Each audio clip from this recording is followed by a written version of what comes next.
Uyisenga Jusceline, 92.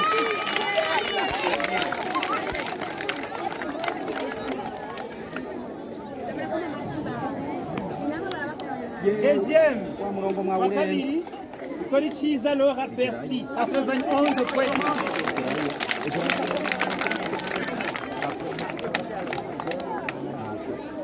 Premier écophobe, Wambele Itelete Kabil, Bill Gates. 88.3.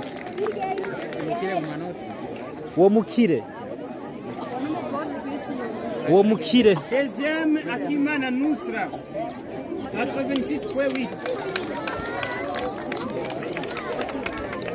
Deuxième écophobe, Wambele, Ishimwe Miracle Jolie.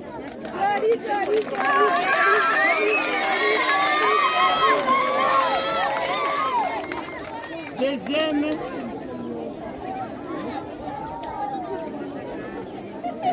Lio Marie Lolantine.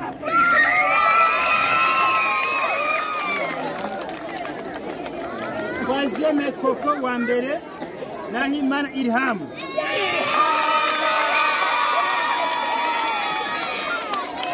Deuxième, Kazé Karou Carmel.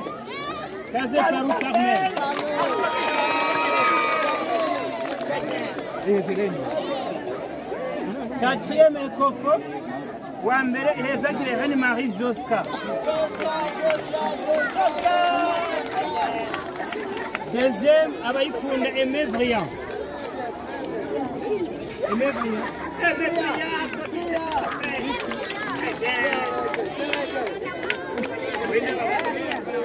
Cinquième, Magatanu, Wambere, Ichizibereye. Ichizere Beni Samuela.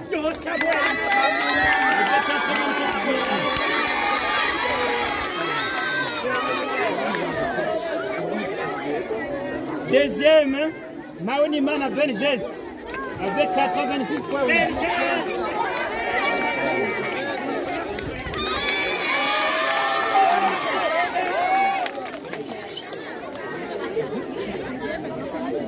Muri sixième de ce groupe Zibiri, de ce groupe pédagogique Zibiri.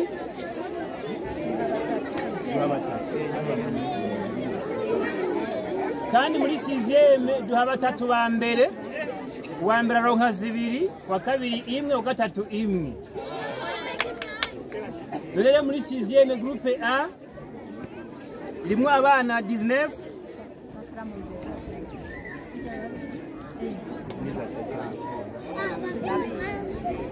Wa mbere muri groupe A Muhimundu Ange Gabriela.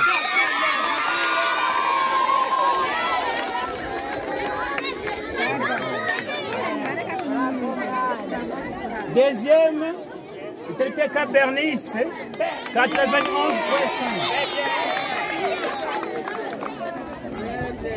Troisième, muri groupe A Iranzi Dirtin, 80.6.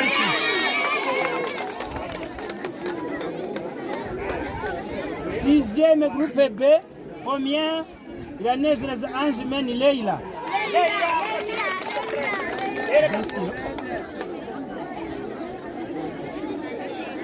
Deuxième groupe B, Izeriman Ali Hamimou. 86.7.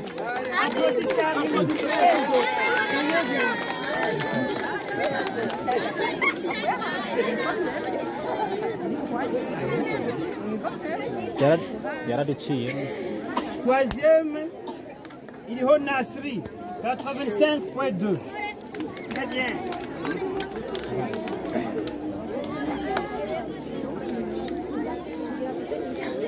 Hanyuma tugeze muri 4e cycle, naho nyine turabaza karamu kugira ngo tubahe tuhaje.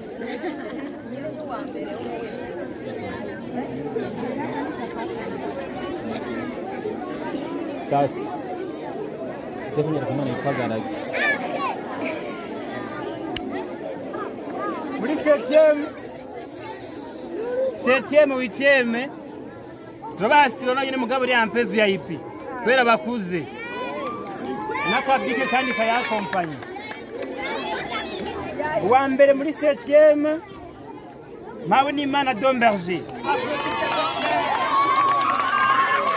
c'est 70.1.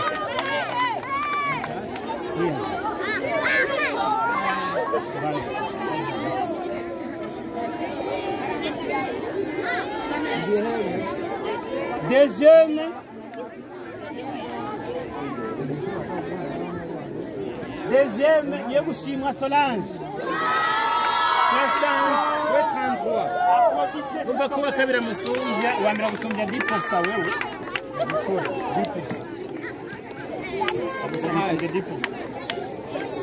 Muri 8e turahejeje 8e wa mbere zirikana réponse. C'est 63.3.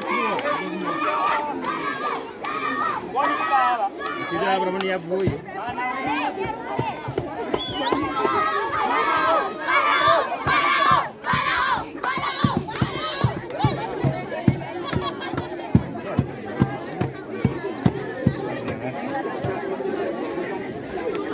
Deuxième wa kabiri ni kuri Sonia 61.9.